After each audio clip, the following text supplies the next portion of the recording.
다들 평안하십니까? 예, 주님의 이름으로 인사합니다.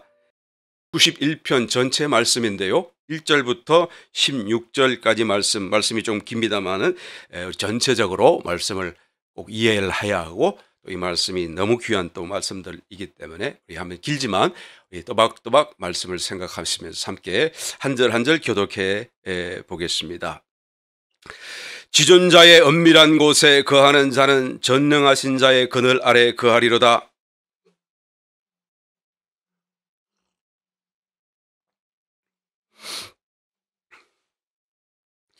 이는 저가 너를 새 사냥꾼의 올무에서와 극한 연병에서 건지실 것임이로다.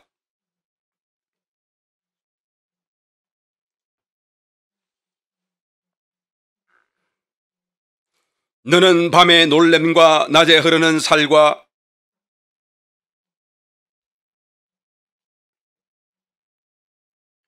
천인이 내 곁에서 만인이 내 우편에서 엎드러지나 이 재앙이 내게 가까이 못하리로다.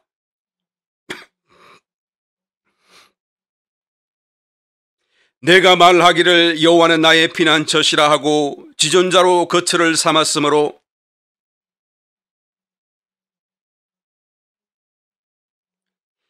저가 너를 위하여 그 사자들을 명하사 내 모든 길에 너를 지키게 하심이라.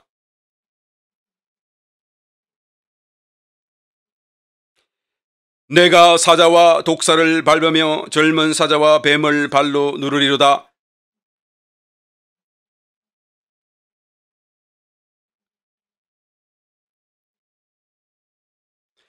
저가 내게 간구하리니 내가 응답하리라. 저희 환난 때에 내가 저와 함께하여 저를 건지고 영화롭게 하리라. 내가 장수함으로 저를 만족케 하며 나의 구원으로 보이리라 하시도다. 아멘. 아멘. 할렐루야. 다시 한번 주님의 말씀으로 함께 은혜 나눌 수 있게 하신 이 기회가 우리에게 주어졌음을 하나님 앞에 감사와 영광을 올려드립니다. 아마 한 시간 또 한 번 드리는 이 예배가 정말 이 혼란한 때, 어려운 때, 이제 이 혼란인 같은 그런 때가 시작하는 이 시점에 있어서 일단 새롭게 하나님의 은혜와 축복으로 또 감사히 여겨지고 있다는 것을 고백드리지 않을 수 없습니다. 한 시간이 감사하고 귀하고, 또 참여하는 한 분 한 분 여러분 모두가 다 정말로 온 세상 천하보다 귀한 하나님의 사람들인 줄 믿고 또한 감사를 드립니다. 할렐루야. 오늘 다시 한번 말씀을 통하여 하나님의 은혜를 더 우리 모두에게 더 나누시는 귀한 축복이 되시기를 예수님 이름으로 축원합니다.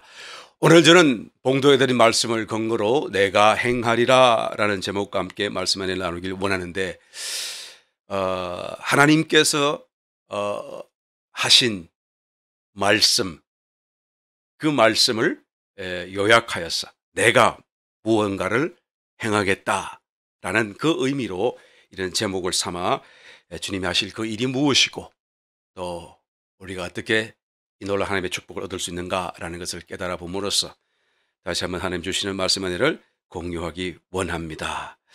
오늘 이 한 시간 우리 모두에게 넘치는 주의 축복이 또한 임하시기를 예수님의 이름으로 다시 한번 축원드립니다. 오늘 본문 말씀 시편 91편의 이 말씀은 작자가 누구인지 누가 썼는지 미상입니다. 알지 못합니다. 또 언제 쓰여졌는지 그 시기도 알 수가 없습니다. 그러나 우리가 이 말씀의 내용으로 전달받기로는 굉장히 어렵고 굉장히 혼란스럽고 두려운 상황 속에서 이 말씀을 쓴 것이다 라는 것을 우리가 금방 알아볼 수가 있죠. 심지어는 아마 우리가 정말 두려움으로 알고 있는 그 대환란의 시기 속에 지나가면서 이와 같은 것을 기록한 건 아닐까라는 생각이 들 정도로 굉장히 사실 조금만 더 깊이 말씀을 우리가 묵상해 보게 되면 두려운 상황인 것을 금방 알아볼 수가 있습니다. 본문에 나오는 새 사냥꾼의 올무라고 하는 말도 있고요. 그 다음에 극한 연병이라는 말도 있고, 전염병이죠. 그 다음에 화살이 막 그냥 공중에 떠다니는 상황이고요. 5절 말씀 같은 경우에 보게 되면 밤에 놀랜다라는 말을 쓰는데, 이 놀랜다는 건 테러라 그 말이에요. 밤에 자고 있는데 막 테러가 일어나요. 그러니까 자기 집에도 테러가 일어날지 불안한 상황이죠. 낮에는 어떻게 해요? 살이 흘러간다 그 말이죠. 그냥 막 비 오듯이 화살이 눈앞에 휙휙 지나가는 그런 상황이다라는 것을 얘기하는 거예요. 그런데 이 시편 기자가 그런 상황 속에서 7절 말씀을 찾아보게 되면, 천인이 내 곁에서 만인이 내 우편에서 엎드러지지만 그러나 이 재앙이 내게 가까이 못하리로다 라고 하는 이 하나님의 정말로 특별하신 은혜, 구별하시는 축복, 이런 것을 약속받고 있는 것을 보게 되죠. 여러분, 이 말씀이 얼마나 놀라운 하나의 축복입니까? 이게 믿어지기나 할까요? 예? 믿어집니까? 예. 하나님이 하신다고 한다면 전혀 문제가 없죠. 하나님이 이 것을 못하실 리가 없죠. 하나님의 능력의 문제는 전혀 의심할 것이 없습니다. 본질은 이 말씀을 들을 때 정말 내가 믿어지는가? 라는 것을 한번 우리 물어봐야 되는 것이죠. 총알이 막 빗받쳐 지나가는 그런 전쟁터 한가운데 있는데 내 옆에 동료도 죽고 적군도 죽고 다 천인이 쓰러지고 만인이 쓰러지는 그런 가운데 있는데 나만 안 죽어요. 나만 홀로 총알도 안 맞고 그 비오듯이 쏟아지는 그런 상황 속에도 나만 홀로 보호함을 받는다. 듣기만 해도 너무 감사하고 심지어는 황송할 정도인데요. 믿고도 싶은데요. 아이고, 하나님 그리까지 해주시면 어떻게 합니까? 사실 우리의 마음속에 뭔가 저항이 일어나고 이 말씀이 그대로 싹 하고 아멘이라고 받아들이지 않는 그런 부분이 있다는 것을 우리는 고백드리지 않을 수 없을 것입니다. 그렇지 않습니까? 그런데 오늘 이 본문을 기록한 기자는요, 그것을 그렇게 믿고 있다라고 고백하고 있는 것이죠. 정말로 그렇게 나는 하나님이 나를 지키실 것을 나는 믿는다라고 말하는 거예요.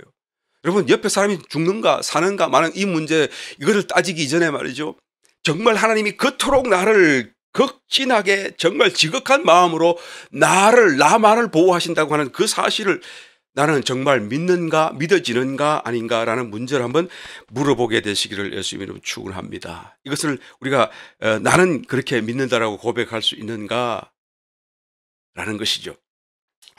주님께서 공생애를 시작하시면서 광야의 시험을 받으실 때에 바로 이 본문 말씀을 근거로 해서 사단이 예수님을 시험했던 적을 있었던 것을 기억합니다. 바로 여기 12절 말씀에 가서 보게 되면 저희가 그 손으로 너를 붙들어, 천사들이죠, 발이 돌에 부딪히지 않게 하리로다 라고 하는 이런 아주 하나님에게 특별하신 보호하심과 그런 어떤 지극하신 사랑의 그런 어떤 지키시는 그런 은혜를 여기서 말씀하고 있지 않아요? 그래서 사단이 예수님을, 성육신하신 예수님을 그냥 이끌고 저 높은 성전 꼭대기에 올려다 놓고 그리고 뛰어내리라 그러는 거예요. 정말 내가 하나님의 아들이었던 성경에도 기록되어 있는 그대로 하나님이 천사를 보내서 내 발이 돌에 부딪히지 않고 떨어지더라도 다치지 않게 할 것이 아니냐, 한번 뛰어내려보라 라고 막 유혹을 하는 것입니다. 여러분, 예수님께서 뛰어내리셨나요? 안 뛰어내리셨어요. 왜 안 뛰어내리셨나요? 나는 믿는데 뭐. 나는 그것이 사실인 것을 나는 정말 조금도 의심하지 않는데 뭐. 내가 그것을 왜 꼭 뛰어내려야 돼? 왜 그것을 꼭 내가 보여야 돼? 만약에 그것을 어떤 상황 속에서 하나님이 나를 함께 하시고 이 일을 보이시기를 원하신다고 한다면 뛰어내리셨겠죠. 그러나 여러분, 내가 믿느냐 안 믿느냐 해봐라 하는 거에 따라서 그냥 뛰어내릴 이유는 전혀 없는 것입니다. 그렇죠? 나는 믿는데요. 안 믿는 사람, 안 믿는 자기들이 문제인 것이죠. 사단은 사대로 또 다른 확심을 갖고 이런 어떤 일을 저지르려고 하는 거 아니겠습니까? 하나님, 예수님은 절대로 속지 않고 넘어가지 않으셨죠. 그리고 주님은 뭐라고 대답하셨습니까?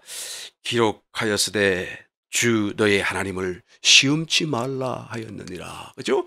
그러니까 나는 믿는데 또다시 뛰어내리는 것은 그것은 시험하는 것밖에 되지 않지 않느냐라는 것을 얘기하는 것이죠. 여러분,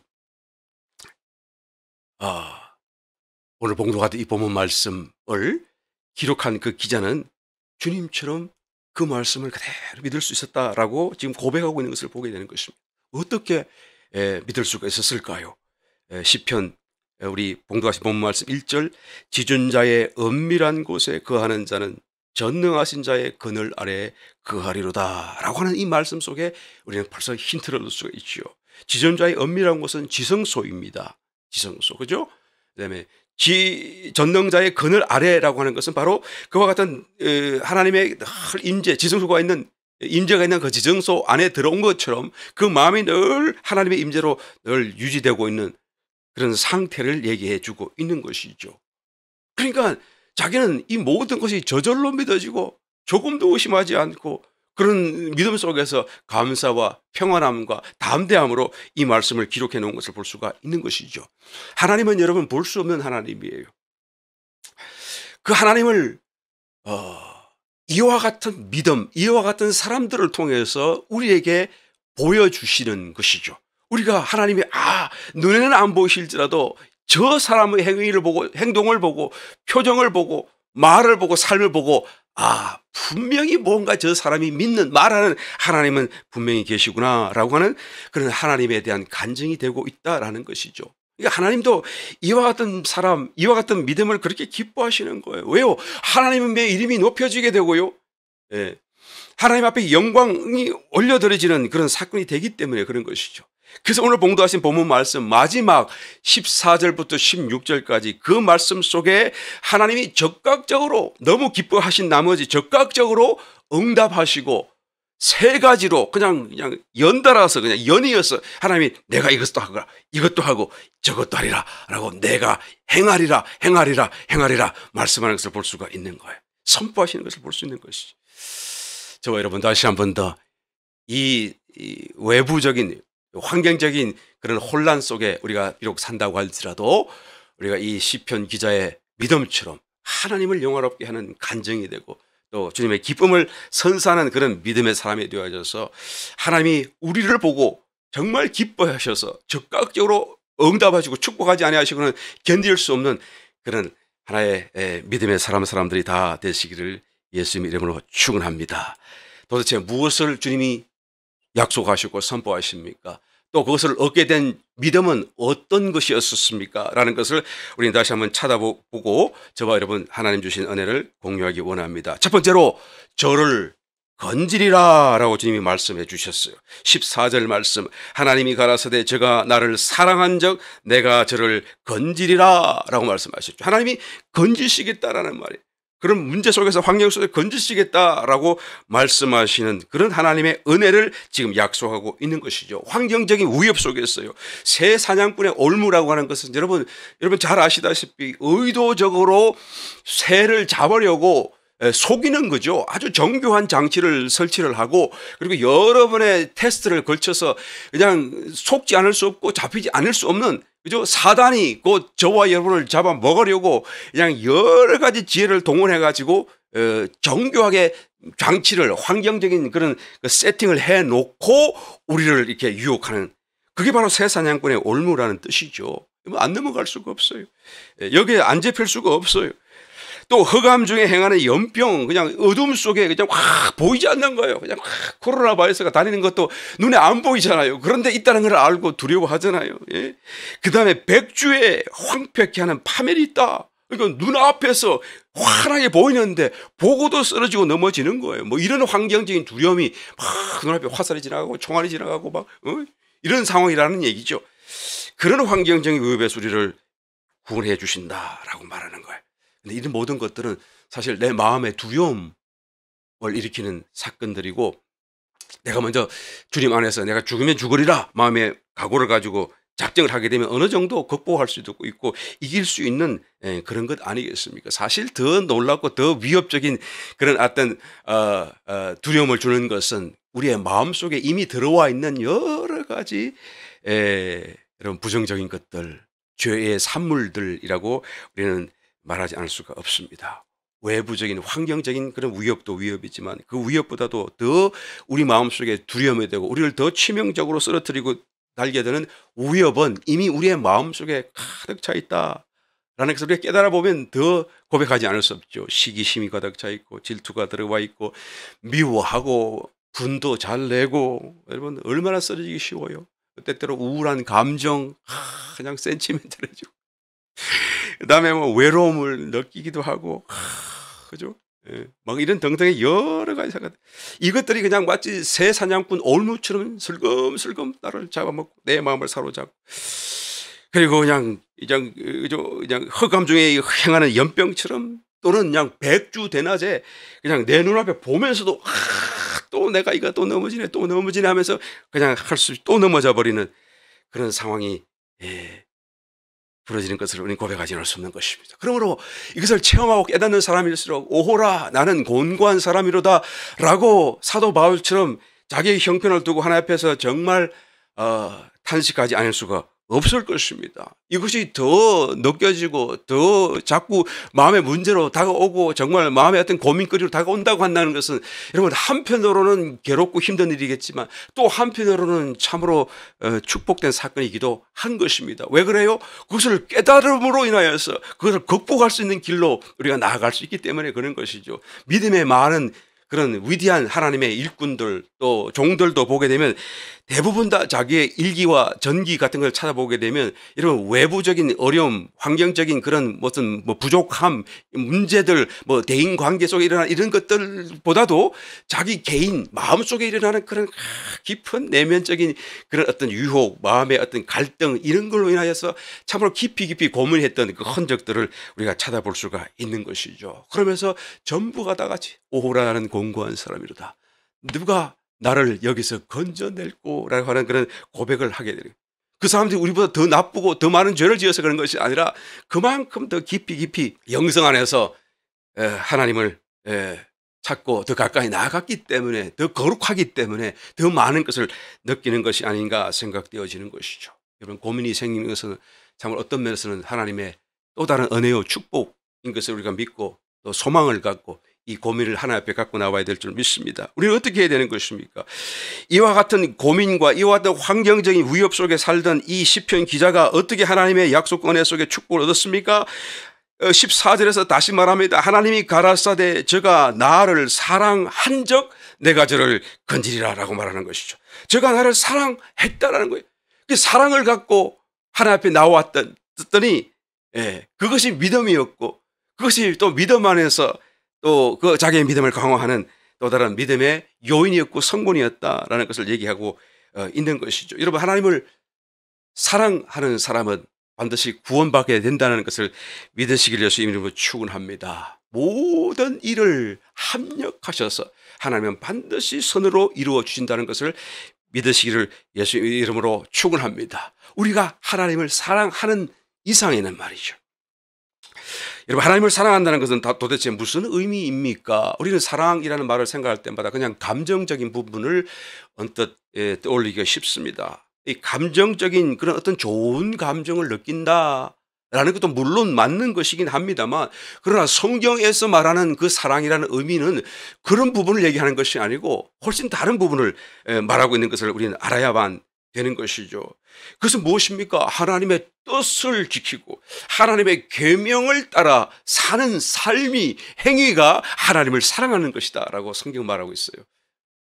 이게 성경이 말하고 있는 사랑의 가장 중심적인 하나의 핵심적인 원리이고 또한 정의이다 라고 말할 수가 있는 것이죠. 예수님도 요한복음 14장 15절에서 매우 정확하게 말씀하셨습니다. 너희가 나를 사랑하면 나의 계명을 지키리라. 그렇죠? 딱 한마디로 말씀하셨죠. 또 21절 이하의 말씀 나의 계명을 가지고 지키는 자라야 나를 사랑하는 자니 나를 사랑하는 자는 내 아버지께 사랑을 받을 것이요 나도 그를 사랑하여 그에게 나를 나타내리라 라고 말씀하고 있는 것입니다. 그렇죠? 하나님을 사랑한다는 게 무엇입니까? 감정적인 그런 얘기보다는 실제적으로 우리가 어떤 삶을 사는가 우리의 행위가 어떤 것인가 라는 것을 우리는 살펴보아야 되는 것입니다. 나는 지금 하나님을 사랑하고 있는 것인가 아닌가 우리의 삶을 돌아봐야 되는 것이죠. 주님은 비유의 말씀으로 한 아버지 아래 두 아들이 있었다고 말합니다. 그래서 포도원에 가서 일을 하라 시켰더니 첫째 아들이 안 갈래요. 마태복음 21장에 나오죠. 우리 성경은 좀 번역이 좀 바뀌어져 있습니다만 첫째 아들과 둘째 아들의 경우가 바뀌어져 있습니다만은 왜 바꾸는지 모르겠어요. 하여튼 그것도 맞고 저것도 맞고 나중에 설명할 기회가 있으면 설명하겠습니다만 첫째 아들이 나는 실소이다 안 가겠습니다. 그러더니 나중에 뉘우쳐서 갔어요. 근데 둘째 아들 네 가겠습니다. 살살거리고 그래놓고 나중에는 안 가버렸어요. 그러면 누가 아버지의 뜻대로 행한 것이냐 물었더니 첫째입니다 라고 다 대답하잖아요. 첫째는 그냥 안 가게 해요. 그렇게 말했으니까 그 보기에 그 부드럽고 아름답고 이렇게 사랑스러운 그런 느낌을 주는 것은 전혀 못했을 것입니다. 그런데 예, 그 아들이 돌아서서 회개하고 가서 일을 했다고 한다면 그것이 아버지의 뜻대로 행했다 그 말이에요. 예. 이게 달콤하고 부드럽고 뭔가 아름답고 뭔가 그걸 그럴듯한 그런 거 없어도 괜찮아요. 감정적으로 그런 게 없어도 괜찮아요. 정말로 하나님 말씀대로 사는가 아닌가 거기에 따라서 우리가 하나님을 사랑하는가 아닌가를 우리가 가늠할 수가 있다라는 것입니다. 여러분 하나님을 사랑하시되 더 사랑하게 되시기 열심히 축원합니다. 여러분 이것을 심각하게 한번 고민해 봐야 돼요. 도대체 하나님을 사랑한다는 것이 무엇이냐? 예. 나는 하나님을 얼마나 사랑하는가? 내가 고민하지 않아도 그냥 저절로 사랑이 되고 막 저절로 하나님만 생각하면 기쁘고 좋은 사람이라고 한다면 할렐루야 그냥 그대로 그냥 지금 잘하고 있어요. 그대로 가시면 돼. 예. 그러나 나는 하나님을 불러도 별로 감동이 없고 사랑하는 마음이 느끼지 아니한다고 하면 나는 사랑해야 되는데 사랑하고 싶은데 그것이 없다고 한다면 한번 심각하게 고민해 보아야 됩니다. 어느 율법사가 예수님께 나와서 선생이시여 무엇이 가장 중요하고 첫째 됩니까? 계명 중에 하나님의 계명 중에 물었더니 예수님이 대답하시기를 마태복음 22장 37절에 내 마음을 다하고 목숨을 다하고 뜻을 다하여 주 너의 하나님을 사랑하라. 이것이 첫째 되는 계명이다. 여러분 마음을 다해야 되는 거예요. 마음이 깔디아 이 말은 안에 영적인 부분까지 깊은 중심 우리의 중심을 다해서 사랑한다는 뜻이고요. 내 목숨을 다한다. 이말 푸시케 나의 혼의 모든 기능을 다 사용해서 푸시케 혼이니까요. 소울 그죠? 또 내 뜻을 다하라 이 말 때 디나노이야 이것은 나의 이해 지혜 생각 그러니까 내가 치밀하게 생각을 하는 거예요. 이거 하면 하나님이 좋아하실까? 저거 하면 하나님이 좋아하실까? 하나님이 이게 좋아하실 텐데 이렇게 할까? 저렇게 할까? 온갖 걸 생각하면서 사는 삶을 얘기하는 것이죠. 한 걸음 더 나아갔어요. 마가복음 12장, 누가복음 10장에 가서 보게 되면 여기다가 그죠? 마음과 목숨과 뜻 외에도 또 한 가지가 또 붙여놨어요. 뭐예요? 너의 힘을 다하여 하나님을 사랑하라. 힘, strength, 그죠? 나의 손을 드는 힘, 발을 들어 올리는 힘, 머리를 받치는 이는 모든 나의 힘을 다해서 하나님을 사랑하라는 거예요. 그죠? 내가 하는 모든 것을 다 들여서 하나님을 사랑하는 일에 쓰라고 말해요. 여러분 이거 할 수 있을까요? 나는 그런 삶을 살고 있는가요?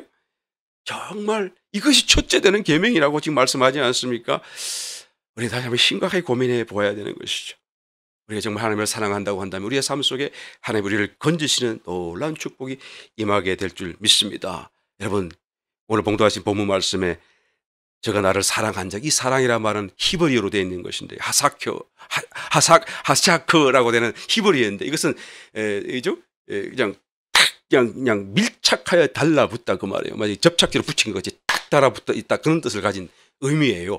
그러니까 히브리어 구약적인 성경의 단어의 의미가 무엇입니까? 사랑한다는 것은 하나님께 딱 밀착해서 달라붙어 있다는 거예요. 예. 주님께 더 가까이 더 달라붙게 되시기를 축원합니다. 여러분 이런 모양이든 저런 모양이든 여러분 사랑은 무엇이라고 딱 정의 내릴 수는 없겠지만 어떤 모양이로든지 하나님을 사랑하게 되시기를 예수님을 축원합니다. 또 더 사랑하게 되시기를 예수님을 축원합니다. 우리를 모든 두려운 상황에서 건져내실 근거가 되실 줄 믿습니다. 두 번째로 저를 높이리라 라고 주님이 말씀해 주셨어요. 14절 말씀 하나님이 가라사대 제가 내 이름을 안적 내가 저를 높이리라. 하나님의 이름을 안다는 것은 무슨 의미입니까? 하나님의 이름을 알기 때문에 저를 높이시겠다라고 말씀하잖아요. 하나님의 이름을 높이신다. 하나님의 이름을 안다는 것은 도대체 무슨 의미죠? 여러분 이름은 특히 유대인들은 그 의미를 매우 두면서 그 이름을 짓게 되죠. 그 아들의 그런 출생 배경과 상황과 정황과 하나님이 주셨던 어떤 은혜 또 어떤 부모님이 그 자식에 대한 신앙적인 어떤 염원을 담아서 아들의 이름을 짓게 되죠. 우리 한국 사람들도 마찬가지고요. 뭐 제 이름도 좀 이상하긴 합니다만 일단 배경이 있고 역사가 있지 않겠어요. 사연이 있지 않겠어요. 마찬가지로 그죠? 이 모든 것이 그 이름 속에 담겨져 있어요. 하나님의 이름 속에도 마찬가지로 그 속에 하나님의 성품, 하나님의 어떤 마음, 하나님이 하시는 어떤 사역적인 어떤 속성들, 뭐 하나님의 어떤 능력, 뭐 이런 모든 게 그 속에 다 담겨져 있어요.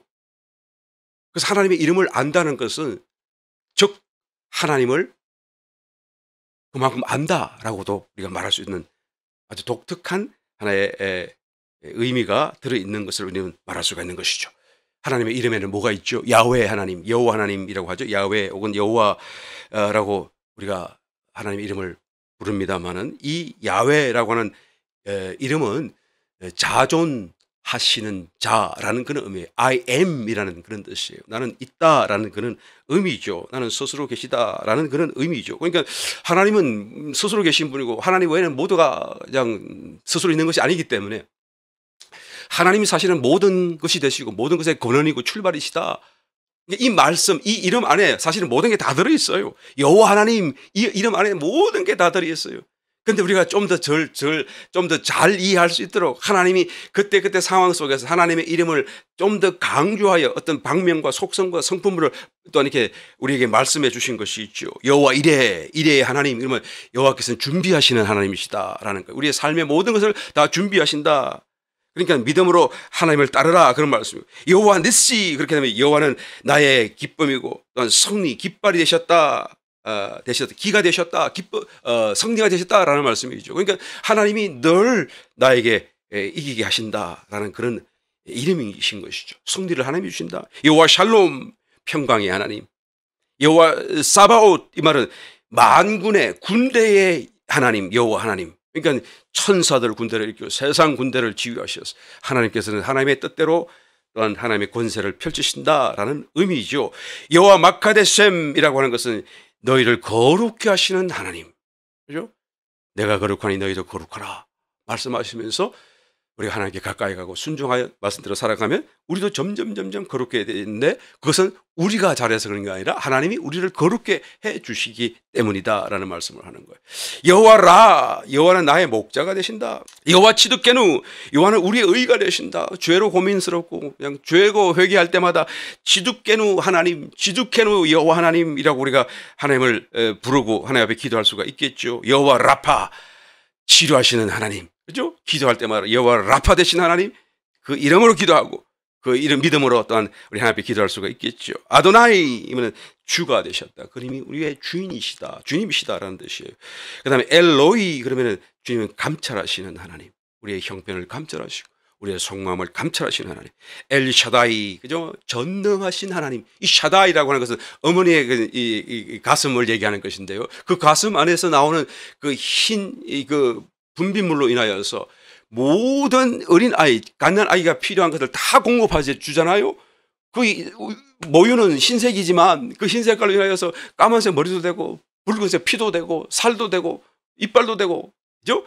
이게 샤다이의 뜻이죠. 그러니까 모든 것을 다 포함하고 계신 하나님, 그 하나님께로부터 모든 것을 공급받게 된다라는 말이에요. 엘샤다이, 전능하신 하나님. 그다음에 임마누엘 하나님, 우리와 함께 하시는 하나님. 그런데 또 그 하나님이 아테르죠, 헬라어로. 또 히브리어는 아비, 우리 아버지 되셨다, 그 말이에요. 히브리어하고 비슷하죠? 바로 그분이 우리 하나님이시에요. 우리 아버지시다, 그 말이에요. 여러분 느낌이 오십니까? 하나님의 이름을 내가 열 몇 가지를 얘기를 말씀을 드렸는데, 물론 이보다 더 훨씬 많이 있어요. 성경을 찾아보게 되면 우리가 전부 생각지도 못했던 단어들도 막 나오고 있는 것을 보게 되는데, 여러분 이 몇 가지 하나님의 이름, 성호를 우리가 열거하면서 생각하면서 느낌이 오시나요? 그래, 하나님은 정말 여호와 마카데심이 되셔서 나에게, 정말 하나님은 나에게 여호와 라파시고 여호와 샬롬이시고 하나님은 나의 빠테르, 나의 아버지시다라는 느낌이 오는가라는 것입니다. 여러분, 우리가 하나님의 이름을 안다는 것은 그 이름에 대해서 그냥 지식으로 아는 것이 아니라 아멘 할 수 있을 때, 아멘, 정말 하나님은 그렇습니다라고 말할 수 있을 때 우리는 비로소 하나님의 이름을 안다, 하나님을 안다라고 말할 수가 있는 것이죠. 이것은 다만 듣고 배워서 아는 것이 아니죠. 우리가 영적인 체험, 실적인 삶의 체험 안에서 정말 아하, 그렇구나라고 하는 어떤 그런 깨달음을 우리가 체험할 때에 이 하나님의 이름을 내가 아멘 하고 또 그 이름을 정말 그렇다라고 우리가 인정하고 부를 수 있게 되는 것을 보게 되는 것이죠.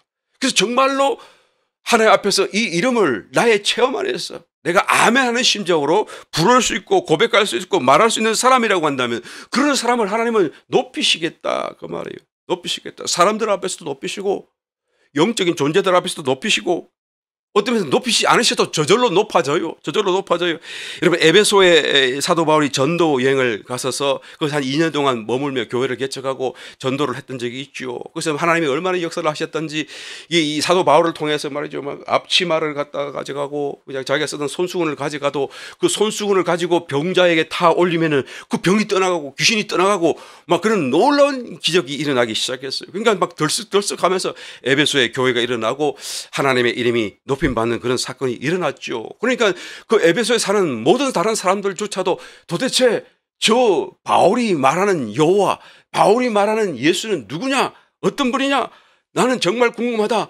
그래서 그중에 마술을 하던 사람들도 이야, 저 사람의 이름이 더 능력이 있다. 우리도 한번 해보자. 그래서 그냥 귀신을 향하여서 저 바울이라고 하는 사람이 말하는 그 예수라는 이름으로 내가 내게 명하노니 귀신아 떠나가라, 병아 나아라, 막 그러는 거예요. 그러던 중에 그 제사장 중에 스게와라고 이름을 가진 사람이 있었죠. 그 아들 7 아들이 있었는데 그 아들들도 똑같이 병자와 귀신을 향하여 예수님의 이름을 빙자하여, 그죠? 힘입어 의지하여 자기 게 아닌 것을 빌리듯이 해가지고 의지하여서 사용한다는 걸 얘기죠. 빙자하여 명령을 하였던 적이 있다고 성경이 기록합니다. 그래서 귀신 들린 자에게 바울이 말하는 예수의 이름으로 내게 명하노니 떠나가라 라고 했더니 그 귀신이 뭐라고 대답합니까? 내가 말하는 예수도 내가 알고 네가 말하는 바울도 내가 알지만 너는 누구냐? 오히려 귀신이 달겨들어서 나는 너 누구니 모르겠다. 그리고 제압을 하니까 놀래가지고 그냥 막 옷이 벗겨진지도 모르고 도망갔더라고 성경이 기록해주고 있는 것을 보게 되는 것입니다. 여러분, 바울이 주님의 이름을 알고 주님 안에서 또한 알려진 바 되니까 나중에는 귀신도 알고 유명한 자가 되어져서 정말 영적 세계에서는 저절로 인정받는 그런 높임받는 자가 되었다는 것을 볼 수 있지 않습니까? 여러분, 이 세상적인 높임도 받겠지만 영적인 세계 속에서 영적인 존재들 앞에서 우리 모두가 하나님의 이름을 아는 만큼 높임받는 것을 성경은 분명히 말씀해 주고 있습니다. 그러므로 우리의 신앙적인 삶 속에 하나님을 자꾸 찾아야 되고 하나님의 또한 이 이름을 우리가 체험 안에서 깨닫고 부를 수 있어야 돼요. 하나님 이름을 부를 수 있어야 돼요. 여호와 라파라는 이름을 나의 간정으로 삼을 수가 있어야 되는 것입니다. 로마서 10장 13절 누구든지 주의 이름을 부르는 자는 말하는 자는 cry out 하는 사람은 소리 내는 사람은 구원을 얻으리라 라고 말하는 것이죠. 하나님의 이름을 우리가 부르게 되면 그 부르는 그 의미가 이제는 체험되어지기도 하고 또 체험되어졌어도 부를 수가 있고 또한 아직 체험은 안 됐다고 할지라도 믿음으로 부를 때에 그 부르는 이름 그대로의 하나님의 역사가 나에게 체험되어지게 되면 나는 어떻게 되죠? 이제는 다음부터는 저절로 그 이름만 부르게 되면 그냥 동시적으로 부르면서 내 마음으로는 아멘, 아멘 하게 되는 것이죠. 그러니까 점점 하나님이 우리와 함께하고 있는 것을 더 우리가 체험 안에서 또한 고백할 수 있게 되는 것입니다. 그러므로 하나님의 이름을 자꾸 부를 수 있어야 돼요. 주여라고만 해도 우리 하나님 부르는 것이긴 하지만 그런 하나님의 이름을 구체적으로 부른다고 한다면 그것이 더 정확한 영적인 체험으로 우리에게 다가올 수가 있게 되고 또한 우리가 더 정확하게 우리의 믿음을 또 간증할 수 있게 되는 것이고 또한 더 정확하게 하나님 앞에 영광을 올려드릴 수 있게 되기 때문인 것입니다. 그래서 내가 뭔가 필요하다고 그러면 그냥 하나님 주십시오 라고만 기도하지 말고 야훼 하나님, 이레 되신 하나님, 준비하시는 하나님 믿습니다. 나에게 이 이름이 또한 체험되게 하소서라고 말씀하면서 기도하시길 바랍니다. 마귀와 싸울 때가 있으면 여호와 니시 하나님 믿습니다. 승리가 되시고 깃발 나에게 꽂으실 하나님인 것을 내가 바라봅니다. 승리 주신 하나님 감사합니다. 도우소서라고 기도할 수 있어야 되는 것입니다. 병든 사람이 있을 적에 또 병자를 위해 기도할 때는 여호와 라파 되신 하나님, 야훼 하나님 이 시간에도 하나님의 치유의 광선을 발하여 주옵소서라고 말할 수가 있어야 되는 것입니다. 마음이 불안할 때는 샬롬 여호와 샬롬의 하나님 내 마음이 불안합니다. 평안을 주옵소서. 또 내 마음이 쉬고 싶고 평안과 또한 푸른 초장으로 또한 실마라 물가로 가기를 원한다고 한다면 나의 목자가 되신 야훼 로이 하나님 나를 인도하소서. 나를 도우소서. 내 마음이 너무 외로움을 느끼고 고독하다고 한다면 여호와 삼마 거기에 계신 하나님 여기에 계신 하나님 나를 또한 축복하여 주옵소서. 우리는 기도할 수가 있어야 되는 것입니다. 우리의 모든 것 나의 죄의 문제로 고민이 된다고 한다면 여호와 찌득게노 하나님 의가 되신 하나님 나에게 의로서 주님 또한 나를 씻으시고 용서하시고 또한 정결케 하여 주옵소서. 우리는 기도할 수가 있는 것입니다. 하나님의 이름을 더 많이 부르시고 더 많이 구원도 받고 체험도 받아서 하나님을 더 많이 아는 사람이 되시기를, 그래서 더 많이 높여지게 되시기를 예수님 이름으로 축원드립니다. 세 번째 마지막으로 주님은 무엇을 말씀하셨습니까? 내가 응답하리라 라고 말씀하셨어요. 15절 말씀, 저가 내게 간구하리니 내가 응답하리라. 저의 환난 때에 내가 저와 함께하여 저를 건지고 영화롭게 하리라 라고 말씀하시는 것을 보는 것입니다. 응답하는 것입니다. 누구에게요? 기도하는 사람에게요. 하나님은 우리가 기도하기를 기다리고 계신다는 것을 우리가 알 수가 있죠. 기도해야 하나님은 응답하시는 것입니다. 기도가 없다고 한다면 응답도 없겠죠. 영적인 전쟁은 여러분 나와 악한 영들을, 나와 사단이 싸우는 것이 아닙니다. 나는 기도하고 하나님이 나를 대신해서 나를 위하여 싸워주시는 것이죠. 사무엘상 17장 47절, 여호와의 구원하심이 칼과 창에 있지 아니함을 이 무리로 알게 하리라. 전쟁은 여호와께 속한 것인즉 그가 너희를 우리 손에 붙이시리라. 그죠? 전쟁은 하나님 손에 속해 있는 것입니다. 그래서 우리는 하나님께 기도하고 하나님이 우리를 통하여 원수를 물리쳐 주시도록 하나님은 우리가 기도하기를 기다리신다라는 것을 성경이 말씀하고 있는 것입니다. 그래서 야고보 4장 7절 말씀, 그런즉 너희는 하나님께 순복할지어다 마귀를 대적하라. 그리하면 너희를 피하리라. 이제 마귀를 대적하라. 그리하면 적시로 마귀는 피한다라고 말씀하는 거예요. 여러분, 이 말씀을 우리 곰곰이 묵상해 보게 되면 정말 어처구니가 없어요. 그냥 마귀를 대적만 하면, 기도 가운데서 하나님께 간구만 하면 마귀는 저절로 떠나가게 있고 피하게 되어 있고 우리는 승리가 주어지게 되어져 있다라는 말씀을 하고 있는 것이죠. 정말 어처구니가 없을 정도로 간단하고 분명한 승리가 우리에게 약속되어져 있다는 것을 성경이 말하고 있음에도 불구하고 우리는 그것을 모르기도 하고 믿지 않기도 하고 이런 승리를 얻지 못하고 기도조차 못하고 살기도 한다라는 것이죠. 여러분, 어처구니가 뭔지 여러분 아시죠? 어처구니, 그죠? 이렇게 하면 이 무거운 돌맷돌 돌려가지고 이 콩 같은 거 집어넣어가지고 갈아가지고 그냥 만들어내는 거 있잖아요. 어떤 농부가 그냥 두부가 갑자기 먹고 싶어서 저 멀리 몇십 리가 떨어지는 시장까지 힘기게 가가지고 그냥 콩을 한 말 사다 와가지고 그리고 그냥 이 두부 갈아서 먹으려고 이 맷돌을 꺼내는데, 광에서 오랜만에 꺼내는데 얼마나 또 무거워요. 그래 딱 꺼내서 한 말 그냥 뭡니까 콩을 사와가지고 탁 넣으려고 보니까 이 맷돌을 이렇게 구멍에다가 꼽아가지고 이렇게 돌릴 손잡이 막대기, 이게 어처구니예요. 그죠? 이게 어처구니가 없어서 이걸 못 돌리는 거야. 기가 막히잖아요. 어처구니가 없는 거야. 이것만 있으면 되는데, 다른 게 다 되어져 있는데, 기도만 하면 되는데, 그 말 하는 게, 이 기도는 뭐라고요? 어처구니다. 이 말을 하는 거지. 이거 어처구니가 없어요. 나는 이기는 자가 될 수 없다고 생각하는 거예요. 이 성도가 그렇게 생각해요. 하나님은 이기는 자를 만드시려고 하는데 나는 못 이길 거야. 나는 휴거 받으면 좋겠지만 나는 그래도 들림 못 받을 거야. 안 될 거야. 나는 안 될 거야. 라고. 이거 어처구니가 없는 거예요. 어처구니가 없어. 하나님의 말씀은 항상 내 믿음대로 될지어다. 내 믿음대로 될지어다 하는데, 하나님이 하실 수 있는 말씀이 이 말씀인데, 그러면 나는 안 될 거야. 그러면 내 믿음대로 될지다. 그렇게 말할 수밖에 없잖아요. 이거 어처구니가 없는 사건입니다. 여러분, 기도 잘 안 하는 사람들은 변명을 팔도록 됩니다. 왜 기도 안 합니까? 그러면은, 이거 기도를 해봤는데 안 되더라고요. 뭐 이렇게 얘기해. 응답이 안 돼요. 기도해도 되지 않습니다라고 말을 합니다. 이런 사람들은 어떻게 합니까? 기도 물론 몇 번 해봤겠죠. 안 되니까, 이거 기도는 안 되는 것인가 보다. 기도는 안 돼. 해도 안 돼. 나는 안 돼. 나는 응답 못 받아. 라는 생각 속에 자기 자신을 가두어 두고 있다가 나중에 결국은 기도하면 절대로 응답이 안 돼. 이렇게 생각을 해요. 그러니까 기도하면 응답 된다는 걸 믿는 게 아니라 기도하면 절대로 응답 안 된다는 이거를 절대로 믿는 거죠. 예? 이게 성경 말씀인데 엉뚱한 거를 절대로 믿는 이런 엄청난 어처구니 없는 사건을 우리가 보게 되는 것입니다. 그러니까 기도하려고도 하지 않고 문제를 당하면 기도해서 해결하려고 생각조차도 못하는 것이죠. 여러분, 기도하면 됩니다. 할렐루야. 기도하면 됩니다.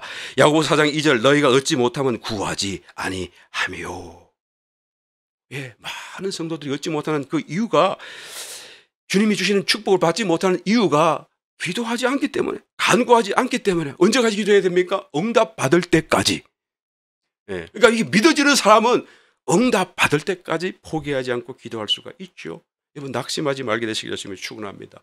돌아온 탕자가 자기는 혹시라도 나를 아들이라고 봐주지 않더라도 그냥 그 아버지 집에 불 붙어서 살 수만 있으면, 그래서 입에 풀칠이라도 할 수 있으면 나는 만족하겠다. 그러고 돌아섰는데, 정작 자기는 돌아서기만 했는데 정말 합당하지도 않고 자격이 없는데 그 돌아선 한 가지 행위로 인하여서 그가 받은 것은 너무나 큰 것이었고 자기의 기대 이상이었고 자기의 일평생 동안 자기가 받아왔던 그 이상을 아버지는 준비하고 기다리고 채워준 것을 성경이 말씀해 주고 있는 것입니다. 바로 우리의 기도 위에 하나님 이와 같은 걸 얹으시고 주시기를 원하시는 것입니다. 오늘 봉독하신 말씀 속에 하나님은 어떤 것으로 응답하셨습니까?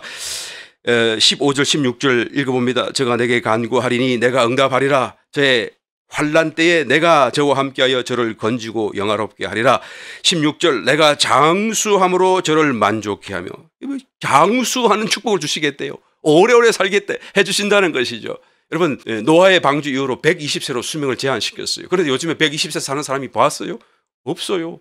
모세도 나중에는 살면 70이고 강건하면 80이라고 그랬는데 왜 자꾸 줄어들죠? 사람들이 자꾸 하나님을 가까이 하고 죄를 가까이 하니까 점점 거기 줄어들 뿐이죠. 그러나 하나님은 120세를 더 이상 낮춘 적이 없어요. 줄이신 적이 없어요. 그러니까 누구든지 하나님을 가까이 하면 120세까지 거뜬히 살 수 있다고 말씀해요. 있다고 말해요. 여러분 120세까지 살게 되시길 축원합니다. 그런데 아이고 구질구질하게 살고 맨날 누워서 막 약이나 먹고 자손들 괴롭히면서 살면 그건 사는 게 아니잖아요. 그런데 뭐라고 그럽니까? 장수함으로 살게 하되 우리를 satisfy, 그죠? 만족하게 하신다고 말이죠. 그러니까 건강하게 살게 하고 기쁘게 살게 하고 뭔가 유익된 삶을 살게 하고 그렇게 하시겠다는 것이죠. 이게 하나님의 축복이신 것입니다. 여러분 장수하게 되시기를 열심히 축원합니다. 주님 오시는 그날까지 내 나이가 얼마이든지 상관없이 정말 뛰며 그러며 기도할 수 있는 그런 활력과 체력과 그런 어떤 건강이 있게 되시기를 열심히 축원합니다. 할 수 있어요. 지금부터 내 삶이 이제 끝난다 생각하지 말고, 나는 이제 늙었다 생각하지 말고, 나는 체력이 다 했다 생각하지 말고 더 하나님을 가까이 하심으로 인하여서 더 건강해지고 더 장수하고 하나님 앞에 또한 영광이 되게 될 줄 믿습니다. 말씀드렸습니다. 더 많이 하나님을 사랑하시기를 고민하시면서 또 나아가게 되시겠으면 축원합니다. 더 많이 하나님의 이름을 붙들고 기도하고 부르게 되시기를 예수님 이름으로 축원합니다. 하나님께 또한 더 많이 기도할 수 있는 저와 여러분 되셔서 이 어려운 세태 속에 정말 한치 앞을 알 수 없는 그런 대환란이 점점점 다가오는 이 시점에 서서 우리가 정말 천인이 쓰러지고 만인이 쓰러진다고 할지라도 하나님이 붙들어 보호하시는 이 놀라운 축복을 소유할 수 있는 저와 여러분 되시기를 예수님 이름으로 축원드립니다. 기도하겠습니다. 좋으신 아버지 하나님, 이 한 시간 주님을 사랑하는 주의 복된 성도들 주의 말씀 앞에 엎드려 부복합니다. 우리의 심령을 깨끗하게 하시고 정결케 하여 주셔서 하나님 주님 앞에 더욱더 나올 수 있게 도와주옵시고 하나님을 향하여 손을 높이 들고 그 거룩하시고 고귀한 이름을 불러 기도할 수 있는 심령 되게 도와 주옵소서. 성령 하나님께서 이 한 시간 우리의 모든 마음들을 주장하여 주옵시고 참으로 주님을 사랑하고자 하는 갈망에 찬 심령들 주님 축복하여 주셔서 하나님을 사랑할 수 있고 하시고 하나님을 사랑하되 더 깊이 사랑할 수 있는 놀라운 축복의 자리로 한 걸음씩 나아갈 수 있도록 주님 인도하여 주옵소서. 이 어려운 세대 속에서도 하나님 천인이 쓰러지고 만인이 쓰러질지언정 하나님은 우리를 붙들어 또한 세우시는 이 놀라운 은혜와 또한 축복과 약속이 우리에게도 체험되어지며 또한 우리의 가슴 속에 불타오르는 하나님의 사랑으로 또한 아버지 하나님의 간증이 되게 도와 주옵소서. 이 한 시간 우리 모든 심령을 붙드시고 중심의 기도에 응답하심을 감사드렸고 예수님의 이름으로 기도드리옵나이다. 아멘. 우리 남은 모든 시간 다시 한번 주님의 은혜와 축복이 우리의 각자의 심령 속에 새롭게 공급되어지시기를 예수님 이름으로 다시 한번 축원합니다.